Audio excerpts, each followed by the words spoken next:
بسم اللہ الرحمن الرحیم۔ السلام علیکم دوستو۔ خطبہ حجۃ الوداع میں رسول اللہ صلی اللہ علیہ وسلم نے انسانیت کی عظمت، احترام اور حقوق پر مبنی ابدی تعلیمات اور اصول عطا کیے، مگر سیرت نبوی صلی اللہ علیہ وسلم میں حقوق انسانی سے متعلق یہ واحد دستاویز نہیں۔ آپ صلی اللہ علیہ وسلم کی پوری زندگی انسانیت نوازی اور تکریم انسانیت کی تعلیمات سے عبارت ہے۔ تاہم آپ صلی اللہ علیہ وسلم کی حیات مبارکہ میں انسانی حقوق کے تحفظ اور عملی نفاذ کے حوالے سے خطبہ فتح مکہ اور خطبہ حجۃ الوداع کو کلیدی حیثیت حاصل ہے۔ خطبہ حجۃ الوداع کے اہم نکات یہ ہیں۔ حج کے دن حضور صلی اللہ علیہ وسلم عرفہ میں تشریف لائے اور آپ صلی اللہ علیہ وسلم نے وہاں قیام فرمایا۔ جب سورج ڈھلنے لگا تو آپ صلی اللہ علیہ وسلم نے اپنی اونٹنی قصوہ کو لانے کا حکم فرمایا۔ اونٹنی تیار کر کے حاضر کی گئی تو آپ صلی اللہ علیہ وسلم اس پر سوار ہو کر بطن وادی میں تشریف فرما ہوئے اور اپنا وہ خطبہ ارشاد فرمایا جس میں دین کے اہم امور بیان فرمائے۔ آپ صلی اللہ علیہ وسلم نے خدا کی حمد و ثنا کرتے ہوئے خطبے کی یوں ابتدا فرمائی: خدا کے سوا کوئی اور معبود نہیں ہے، وہ یکتا ہے، کوئی اس کا شریک نہیں۔ خدا نے اپنے وعدہ پورا کیا، اس نے اپنے بندے یعنی رسول صلی اللہ علیہ وسلم کی مدد فرمائی اور تنہا اس کی ذات نے باطل کی ساری مجتمع قوتوں کو زیر کیا۔ لوگوں میری بات سنو، میں نہیں سمجھتا کہ آئندہ کبھی ہم اس طرح کسی مجلس میں یکجا ہو سکیں گے، اور غالباً اس سال کے بعد میں حج نہ کر سکوں گا۔ اس کے بعد رسول اللہ صلی اللہ علیہ وسلم نے جو تعلیمات سکھلائیں اور جو خطبہ ارشاد فرمایا اس کو بنیادی نکات میں سمجھنے کی کوشش کرتے ہیں۔ نمبر 1، مساوات انسانی کا تصور۔ لوگوں، اللہ تعالیٰ کا ارشاد ہے: اے انسانوں، ہم نے تم سب کو ایک ہی مرد و عورت سے پیدا کیا ہے اور تمہیں جماعتوں اور قبیلوں میں بانٹ دیا کہ تم الگ الگ پہچاننے جا سکو۔ تم میں زیادہ عزت و کرامت والا خدا کی نظروں میں وہی ہے جو خدا سے زیادہ ڈرنے والا ہے۔ چنانچہ اس آیت کی روشنی میں نہ کسی عرب کو اجمی پر کوئی فوقیت حاصل ہے، نہ کسی اجمی کو کسی عرب پر، نہ کالا گورے سے افضل ہے، نہ گورا کالے سے۔ ہاں، بزرگی اور فضیلت کا کوئی معیار ہے تو وہ تقوی ہے۔ انسان سارے ہی آدم کی اولاد ہیں اور آدم مٹی سے بنائے گئے ہیں۔ اب فضیلت و برتری کے سارے دعوے، خون و مال کے سارے مطالبے اور سارے انتقام میرے پاؤں تلے روندے جا چکے ہیں۔ بس بیت اللہ کی تولیت اور حاجیوں کو پانی پلانے کی خدمات علی حال ہی باقی رہیں گے۔ دوسرے نمبر پر آپ نے فرمایا حقوق کی ادائیگی کا حکم۔ پھر آپ صلی اللہ علیہ وسلم نے ارشاد فرمایا: قریش کے لوگوں، ایسا نہ ہو کہ اللہ کے حضور تم اس طرح آؤ کہ تمہاری گردنوں پر تو دنیا کا بوجھ لدا ہو اور دوسرے لوگ سامان آخرت لے کر پہنچیں، اور اگر ایسا ہوا تو میں خدا کے سامنے تمہارے کچھ کام نہ آ سکوں گا۔ تیسرے نمبر پر نسلی تفاخر کا خاتمہ۔ قریش کے لوگوں، خدا نے تمہاری جھوٹی نخوت کو ختم کر ڈالا اور باپ دادا کے کارناموں پر تمہارے فقر و مباحات کی کوئی گنجائش نہیں۔ نمبر 4، زندگی کا حق۔ لوگوں، تمہارے خون و مال اور عزتیں ہمیشہ کے لیے ایک دوسرے پر قطعاً حرام کر دی گئی ہیں۔ ان چیزوں کی اہمیت ایسی ہی ہے جیسی اس دن کی اور اس ماہ مبارک یعنی ذی الحجہ کی ہے، خاص کر اس شہر میں ہے۔ تم سب خدا کے حضور جاؤ گے اور وہ تم سے تمہارے اعمال کی باز پرس فرمائے گا۔ دیکھو کہیں میرے بعد گمراہ نہ ہو جانا کہ آپس میں ہی کشت و خون کرنے لگو۔ نمبر 5، مال کے تحفظ کا حق۔ اگر کسی کے پاس امانت رکھوائی جائے تو اس بات کا پابند ہے کہ امانت رکھوانے والے کو امانت پہنچا دے۔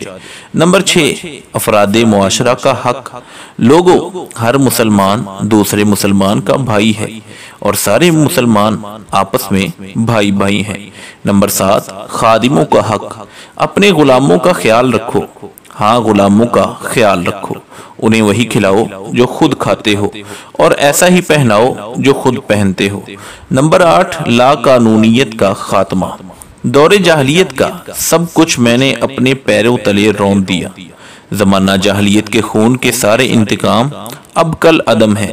پہلا انتقام جسے میں کل عدم قرار دیتا ہوں میرے اپنے خاندان کا ہے، ربیہ بن حارث کے دودھ پیتے بیٹے کا خون جسے بنو حذیل نے مار ڈالا تھا اب میں معاف کرتا ہوں۔ نمبر 9 معاشی استحصال سے تحفظ کا حق، اب دور جاہلیت کا سود کوئی حیثیت نہیں رکھتا۔ پہلا سود جسے میں چھوڑتا ہوں عباس بن عبد المطلب کے خاندان کا سود ہے، اب یہ ختم ہو گیا۔ نمبر 10 وراثت کا حق، لوگوں خدا نے ہر حقدار کو اس کا حق خود دے دیا، اب کوئی کسی وارث کے حق کے لیے وصیت نہ کرے۔ نمبر 11 نو مولود کے تحفظ نسب کا حق، بچہ اس کی طرف منسوب کیا جائے گا جس کے بستر پر وہ پیدا ہوا، جس پر حرام کاری ثابت ہو اس کی سزا پتھر ہے اور ان کا حساب و کتاب خدا کے ہاں ہوگا۔ نمبر 12 معاشرتی شناخت کا حق، جو کوئی اپنا نسل بدلے گا یا کوئی غلام اپنے آقا کے مقابلے میں کسی اور کو اپنا آقا ظاہر کرے گا تو اس پر خدا کی لعنت ہوگی۔ نمبر 13 قرض کی وصولی کا حق، قرض قابل ادائیگی ہے، عاریتاً لی ہوئی چیز واپس کرنی چاہیے، تحفے کا بدلہ دینا چاہیے، اور جو کوئی کسی کا ضامن بنے وہ تاوان ادا کرے۔ نمبر 14 ملکیت کا حق، کسی کے لیے یہ جائز نہیں کہ وہ اپنے بھائی سے کچھ لے سوائے اس کے جس پر اس کا بھائی راضی ہو اور وہ خوشی خوشی دے، خود پر اور دوسرے پر زیادتی نہ کرو۔ نمبر 15 خاوند اور بیوی کے باہمی حقوق، عورت کے لیے یہ جائز نہیں کہ وہ اپنے شوہر کا مال اس کی اجازت کے بغیر کسی کو دے۔ دیکھو تمہارے اوپر تمہاری عورتوں کے کچھ حقوق ہیں، اسی طرح ان پر تمہارے حقوق واجب ہیں۔ عورتوں پر تمہارا یہ حق ہے کہ وہ اپنے پاس کسی ایسے شخص کو نہ بلائیں جسے تم پسند نہیں کرتے، اور وہ کوئی خیانت نہ کریں، کوئی کام کھلی بے حیائی کا نہ کریں، اور اگر وہ ایسا کریں تو خدا کی جانب سے اجازت ہے کہ تم انہیں معمولی جسمانی سزا دو، اور وہ باز آ جائیں تو انہیں اچھی طرح کھلاؤ پلاؤ۔ نمبر 16 خواتین کے حقوق، عورتوں سے بہتر سلوک کرو کیونکہ وہ تو تمہاری پابند ہیں اور خود اپنے لیے وہ کچھ نہیں کر سکتی، چنانچہ ان کے بارے میں خدا کا لحاظ رکھو کہ تم نے انہیں خدا کے نام پر حاصل کیا اور اسی کے نام پر وہ تمہارے لیے حلال ہوئی۔ لوگوں میری بات سمجھ لو، میں نے حق کے تبلیغ ادا کر دیا۔ نمبر 17 قانون کی اطاعت، میں تمہارے درمیان ایک ایسی چیز چھوڑے جاتا ہوں کہ تم کبھی گمراہ نہ ہو سکو گے اگر اس پر قائم رہے، اور وہ خدا کی کتاب ہے۔ اور ہاں دیکھو دینی معاملات میں غلو سے بچنا کہ تم سے پہلے کے لوگ انہی باتوں کے سبب ہلاک کر دیے گئے۔ نمبر 18 قانون کی حکمرانی، شیطان کو اب اس بات کی کوئی توقع نہیں رہ گئی کہ اب اس کی اس شہر میں عبادت کی جائے گی، لیکن اس بات کا امکان ہے کہ ایسے معاملات میں جنہیں تم کم اہمیت دیتے ہو اس کی بات مان لی جائے اور وہ اس پر راضی ہے، اس لیے تم اس سے اپنے دین و ایمان کی حفاظت کرنا۔ نمبر 19 اللہ کے حقوق، لوگوں اپنے رب کی عبادت کرو، 5 وقت کی نماز ادا کرو، مہینے بھر کے روزے رکھو، اپنے مالوں کی زکوٰۃ خوش دلی کے ساتھ دیتے رہو، اپنے خدا کے گھر کا حج کرو اور اپنے اہل امر کی اطاعت کرو تو اپنے رب کی جنت میں داخل ہو جاؤ گے۔ نمبر 20 انصاف کا حق، آگاہ ہو جاؤ اب مجرم خود ہی اپنے جرم کا ذمہ دار ہوگا، آگاہ ہو جاؤ اب نہ باپ کے بدلے بیٹا پکڑا جائے گا اور نہ بیٹے کا بدلہ باپ سے لیا جائے گا۔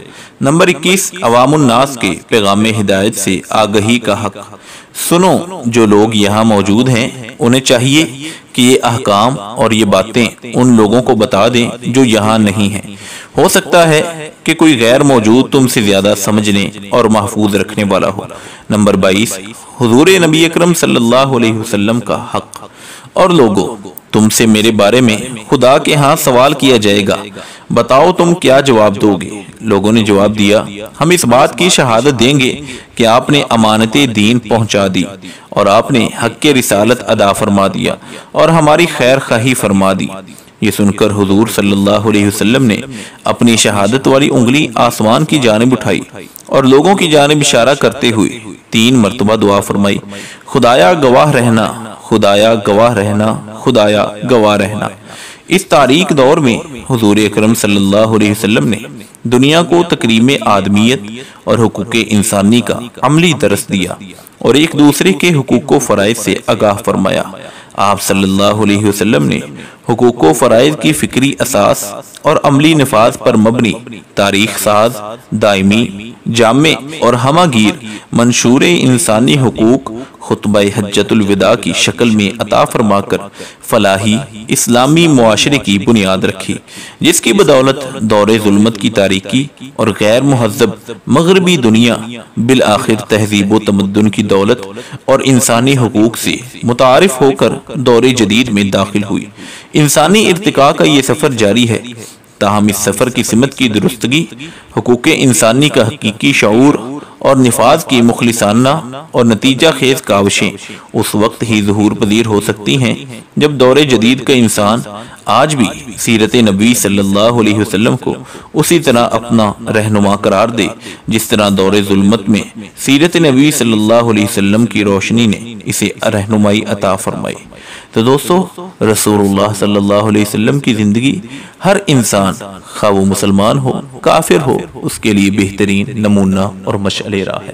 تو دوستو، ایسے ہی ایمان افروز واقعات حاصل کرنے کے لیے ہمارے YouTube channel AR Story Time کو سبسکرائب کر لیں۔ اللہ حافظ و نگہبان۔